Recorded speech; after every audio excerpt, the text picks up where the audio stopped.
तो मार्केट के महारथी आज हमारे साथ फिर से जुड़ चुके हैं और उनसे बातचीत करेंगे। दिनशो ईरानी से, बड़े ही हंसमुख इंसान हैं, मेरे बहुत अच्छे दोस्त हैं, बहुत रिस्पेक्ट करते हैं हमारी, और हम भी उनकी बहुत रिस्पेक्ट करते हैं, एक अच्छे इंसान होने के नाते भी और एक अच्छे मार्केट के पार्टिसिपेंट होने के नाते भी। दिनशो की एक प्रॉब्लम थी कि मार्केट की वैल्यूएशन महंगी थी, इसलिए वो इन्वेस्ट नहीं कर पा रहे थे। दिनशो, मार्केट को इतना भी सस्ता मत करो कि लोगों की जेब से पैसे चले जाए। लास्ट टाइम वैल्यूएशन कंसर्न आपने बताया कि नहीं, थोड़ी वैल्यूएशन ज़्यादा है, लेकिन ऐसा कितना बाजार तोड़ोगे आप? अब तो रोको, बस बहुत हो गया। अब तो अति की भी अति हो गई, थैंक यू का भी थैंक यू हो गया। डिम्पी जी, पहले तो धन्यवाद आपके शो पर आमंत्रित करने के लिए, और आपके और आपके दर्शकों को very good thank morning. You. तो एनीवे, डिम्पी जी, अच्छा बोला आपने। एक्चुअली हमें भी यही लग रहा है, अभी बहुत ज्यादा हो गया है। और ये इसलिए लग रहा है क्योंकि आप अगर जो पिछले जीएफसी के बाद, ग्लोबल फाइनेंशियल क्राइसिस के बाद आप करेक्शंस देखें मार्केट में, तो दो ऐसे पीरियड्स है जहां पे बहुत ही ज्यादा करेक्शन हुआ था। वो तो एक तो 18 का पीरियड था, जब मैं मिड कैप की बात कर रहा हूँ, मिड कैप स्मॉल कैप की बात कर रहा हूँ। और उसमें इसलिए हुआ था क्योंकि आपको याद होगा शायद, इंडिया में ब्लोअप्स हो रहे थे। आई मीन, आईएलएफएस का प्रॉब्लम चालू हुआ था, तो उसके चलते काफी मिड कैप स्मॉल कैप में मार पड़ी थी। वो that was related to an event. और दूसरा जो एक और बहुत बड़ा वो जो हुआ था, क्राइसिस हुआ था, वो था टेपर टेम्पटर वाला, 2010-11 वाला। तो वो वहां पे आप ये दो अगर जो छोड़ दें, तो एवरेज करेक्शन 17-18% हुई है मिड कैप स्मॉल कैप में। बाकी मैं 7 और इवेंट्स की बात कर रहा हूँ। पहले 9 इवेंट्स थे जहां पे 10% से ज्यादा करेक्शन हुआ था। और ये डेटा इसलिए बोल रहा हूँ मैं क्योंकि मेरे पास अभी सामने पड़ा हुआ है डेटा। तो ये जो आप 7 का एवरेज देखिए, तो कोई 16-17 के आसपास का एवरेज था। और नंबर ऑफ डेज ऑल्सो 140-150 के आसपास। ऑलरेडी हम लोग तो हो गए 18% आपका मिड कैप में करेक्शन हुआ है, पीक टू बॉटम की बात करें तो। और स्मॉल कैप में ऑलरेडी 21-22% का करेक्शन हो चुका है। और आप देखिए कि ये यहाँ पे, आई मीन, आप अगर जो वैल्यूएशन की बात करें, मिड लार्ज कैप में तो बिल्कुल इशू नहीं। लार्ज कैप में आप वैल्यूएशन देखें तो 17-17.5 के आसपास पहुंच गए। जबकि हमारा ये तो पिछले 20 साल का एवरेज रहा है पी का, जो I think is not justified. आप अगर जो पिछले 10 साल की बात करें तो हमारा पी शायद 20 के आसपास कुछ है। तो we are already at screaming valuation. अगर जो आप मिड कैप स्मॉल कैप की बात करें, तो normally mid cap small cap को आप लार्ज कैप के रिलेशन में देखते हैं। लेकिन इस बार हमारे जो मिड कैप यूनिवर्स है एटलीस्ट, उसमें तो खैर एनीवे आप जो अर्निंग्स ग्रोथ है वो far greater than large cap से। तो इसलिए जो अभी प्रीमियम्स हैं, जो नॉर्मली 25 से 1% के आसपास होते हैं, वो अभी 40 के आसपास घूम रहे हैं। तो I don't know whether just justified होना, पर अगर जो आप 150 का जो स्टॉक्स हैं, उसमें कोई कोई स्टॉक तो 50% से ज्यादा गिर चुके हैं, मैं मिड कैप की बात करें तो अभी यहाँ पे आप देखिए कि वैल्यूएशन आपको कंफर्ट कहीं ना कहीं तो दिखी जाएगा। और स्मॉल कैप भी, इंडेक्स में तो 250 स्टॉक है, लेकिन बियॉन्ड द इंडेक्स बहुत सारे स्टॉक हैं जो स्मॉल माइक्रो कैप्स हैं, जो क्लासिफाई है स्मॉल कैप्स। तो वो तो वहां पे तो आपको काफी हद तक एक वैल्यूएशन दिखता है। तो हमें अभी आस्ते आस्ते कंफर्ट दिख रहा है मार्केट में कि हाँ ठीक है, चलो अपना जो कैश हमने रेज किया है, हमें सिलेक्टिवली डिप्लॉय करना है। और इसलिए हम वेट करेंगे। हम लगता नहीं है, जैसे बोलते हैं ना, momentum is the fastest near the bottom of a falling knife. तो इसलिए हमें वो फॉलिंग नाइफ पकड़नी नहीं है, हमें वेट करना है। तो प्रॉब्ली आराम से करेंगे। लार्ज कैप में तो खैर anyway there is no falling knife here. ठीक है, फॉलिंग नाइफ की तरह बाजार बिहेव कर रहा है। लेकिन दिनशो जी, नमस्कार, अभिषेक बोल रहा हूँ।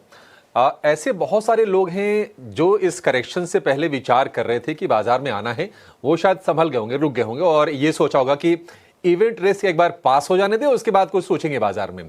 तो धीरे धीरे करके देखिए, ट्रंप की ताजपोशी होगी, बजट आ गया, क्रेडिट पॉलिसी निकल गई, दिल्ली चुनाव के नतीजे आ गए, ट्रंप ने फिर टैरिफ का ऐलान भी कर दिया और Q3 नतीजे भी ओवर हो गए। अब बाजार की दशा दिशा में कोई परिवर्तन हुआ नहीं। तो जो लोग वेट एंड वॉच वाले मूड में थे, उनके लिए आपके हिसाब से ट्रिगर्स क्या हैं? अगर नतीजों के हिसाब से सोचें तो आपको बढ़िया आकर्षक एरियाज कौन से दिख रहे हैं? जी अभिषेक जी, एक्चुअली ये जो आपने बोला ना कि वो साइडलाइन में हो गए, वो एक्चुअली आप बराबर बोले। लेकिन हमारे जो फ्लो देखे हमारे म्यूचुअल फंड इंडस्ट्री के, तो इतने हद तक इम्पैक्ट नहीं हुए। शायद री रूट हो गए होंगे स्मॉल मिड से, शायद फ्लेक्सी कैप में आ गए। तो ओवरऑल फ्लो तो इतने इम्पैक्ट नहीं हुए हैं। लेकिन यू राइट कि जो जो सोच रहे थे कि अभी जाओ बाजार में, वो साइड में हट गए। लेकिन आप ये देखिए कि अगर जो आप रिजल्ट की भी बात करें, तो हमने एक्चुअली सोचा था कि बहुत गंदे रिजल्ट होंगे इस बार। इतने इतने गंदे नहीं थे। काफी काफी हद तक जो पॉकेट्स थे वो काफी सरप्राइज किए। जैसे फाइनेंशियल सेक्टर काफी सरप्राइज किया था, और आईटी सेक्टर अगेन सरप्राइज किया है। तो ये सब और होटल इंडस्ट्री वगैरह वो भी काफी सरप्राइज किए हैं, पॉजिटिवली सरप्राइज किए, हेल्थ केयर इंडस्ट्री सरप्राइज किए। तो ये सब पॉकेट्स में आपको जो सरप्राइजेस दिखे हैं, आई थिंक यही पॉकेट्स हैं जहां पे आपको एक हद तक आपको वैल्यू दिखता है, इंसुलेशन दिखता है, मतलब आप लग रहा है कि ये सब ठीक लग रहा है। तो इसलिए हमें लग रहा है कि वहां पे आपको ज्यादा ध्यान देना पड़ेगा। और दूसरा, जैसे मैंने बोला कि मोमेंटम जो होता है सबसे फास्टेस्ट होता है नियर द बॉटम।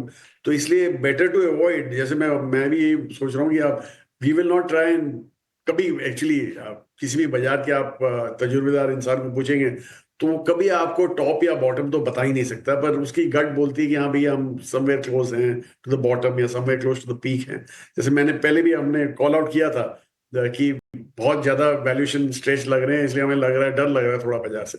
तो अभी वो कंफर्ट आ रहा है आस्ते आस्ते, तो इसलिए हमें लग रहा है कि we are somewhere close to the bottom, तो maybe will wait it out. और दूसरा जो आपने बोला इंडिकेशन, आई थिंक एक मेजर इंडिकेशन हमारा होगा कि जो हमारा रुपया समझ जाएगा, तो वो एक मेजर इंडिकेशन होगा। बिकॉज रुपए का जो प्रेशर था वो mainly driven by the FIs था, और वाइसा वर्सा था, क्योंकि FIs also were expecting the rupee to correct. तो इसलिए वो दोनों होता है ना, सर्कुलर सिचुएशन सा बन गया है। तो वैसा है, तो वहां पे आपको थोड़ा जैसे ही संभला हुआ दिखे तो आपको लग रहा होगा कि हाँ ठीक है, चलो जी ये एफआई वापस आ रहे हैं शायद इंडिया में। लेकिन आज की तारीख में तो वो दिख नहीं रहा हमें। Right. Good morning, Dinshaw sir. Mansi this side. Hope you are doing well. All good, thank you. जी, आपने गट फीलिंग की बात की। बाजार के जाने माने दिग्गज, आपके जैसे दिग्गज की गट फीलिंग होती है, लेकिन मार्केट पार्टिसिपेंट्स आपकी गट फीलिंग पर कॉन्फिडेंस भी रखते हैं।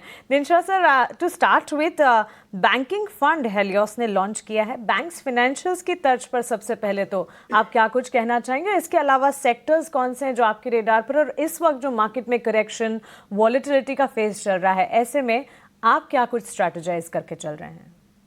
जी देखिए, बैंकिंग का तो मेजर कंसर्न यही था कि लिक्विडिटी कंस्ट्रेंट जो था सिस्टम में, वो काफी हद तक एक प्रेशर क्रिएट करता है। बाय द वे, आरबीआई ने जो लिक्विडिटी इन्फ्यूजन किया है उसके बावजूद भी अभी भी काफी हद तक कंस्ट्रेंट चल रहा है। लास्ट वीक का जो डेफिसिट नंबर देखें तो 2 लाख करोड़ के आसपास घूम रहा था liquidity deficit in the system.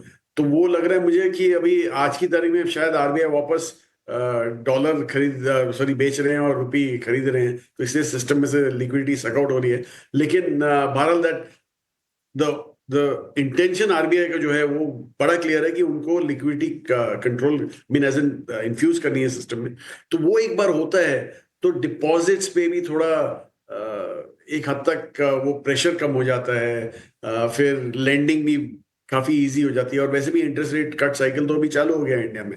Probably मुझे ज्यादा वो नहीं होगा, सरप्राइज नहीं होगा कि अगर जो वो मिड टर्म में एक इंटरेस्ट रेट कट करें before the next MPC meeting, क्योंकि आई थिंक ये जायज भी है, क्योंकि इन्फ्लेशन भी हमारा कम हो गया है तो उसके हिसाब से।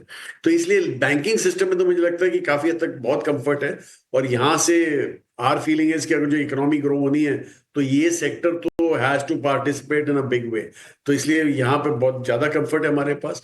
दूसरा जो आपने बोला कि जो जो सेक्टर हमें पसंद है, आईटी हमें काफी हद तक पसंद है। बीच में जो करेक्शन आया, आई थिंक वो ट्रम्प का इफेक्ट है, नथिंग एल्स। लेकिन आईटी के रिजल्ट्स भी बहुत अच्छा थे। कमेंट्री भी जो मैनेजमेंट की थी काफी हद तक एक काफी इम्प्रूव्ड कमेंट्री थी फ्रॉम सितंबर क्वार्टर, तो वो हमें अच्छा लग रहा है। हमें ऑब्वियसली हमारे जो डिस्क्रिशनरी कंजम्पशन स्पेंड्स वाले हैं वो अच्छे लग रहे हैं। तो ये सब सेक्टर हैं हमारे सिलेक्टिवली, एंड प्रॉब्ली आगे चल के वी लुक फॉर आइडियाज, नए नए आइडियाज लेंगे। कैपिटल गुड्स में आपने देखा काफी हद तक एक करेक्शन आया है, तो may be that sector is looking good. मुझे पता नहीं है कि हम लेने वाले कि नहीं, लेकिन वहां पे नजर है हमारी, क्योंकि अगर जो ग्रोथ आ रही है इंडियन इकोनॉमी में तो वो sector has to contribute in a big way. तो इसलिए हमें ये सब आई थिंक ऑपर्चुनिस्टिक वे से हमें देखना पड़ेगा। दिनशो, आप तो काफ़ी पॉजिटिव हैं, आप मार्केट को अच्छी चीज़ें भी देख रहे हैं इसके अंदर, लेकिन ये एफआईएस क्यों नहीं दिख रहा?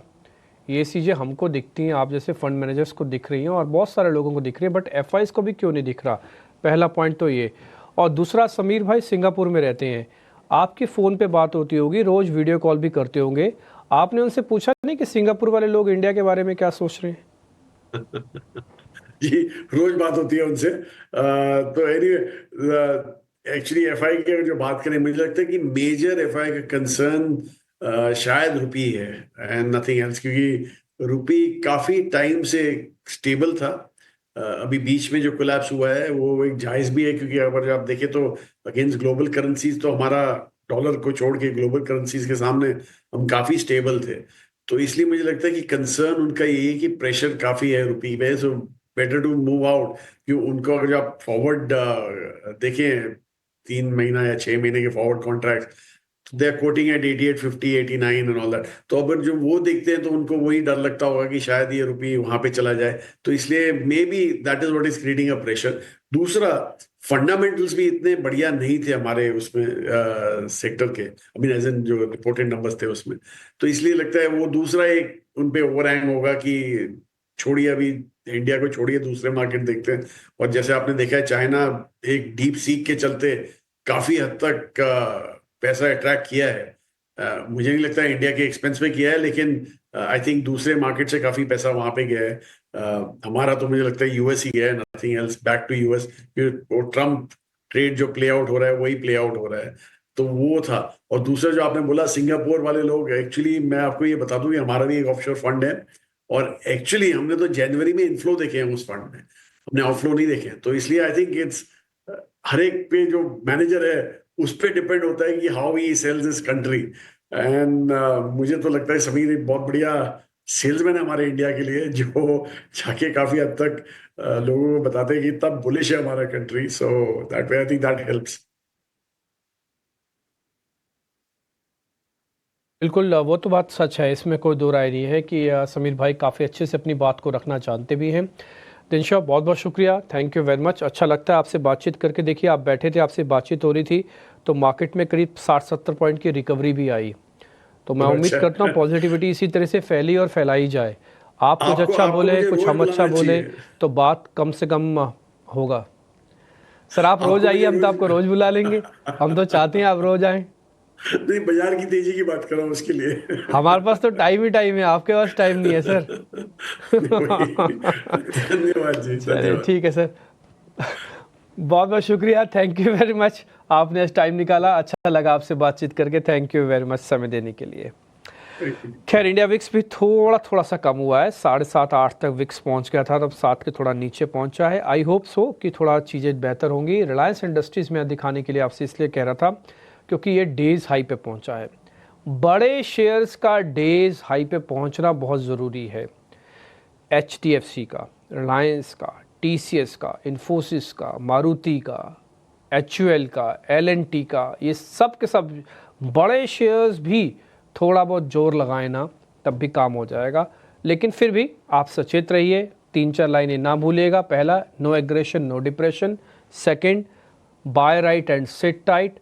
थर्ड, आपको थोड़ा वॉल्यूम कम रखना है। और चौथा, एकुमुलेशन का स्टांस को बनाए रखना है फिलहाल के लिए। मेरे को, अभिषेक को और मानसी को आप इजाज़त दे सकते हैं। अगला कार्यक्रम कॉलर शो से जुड़ा हुआ है, आपके ढेरों सवाल होंगे, तो हमारे पास भी एक्सपर्ट्स हैं आपके उन ढेरों सवालों के जवाब देने के लिए। अगले कार्यक्रम में जुड़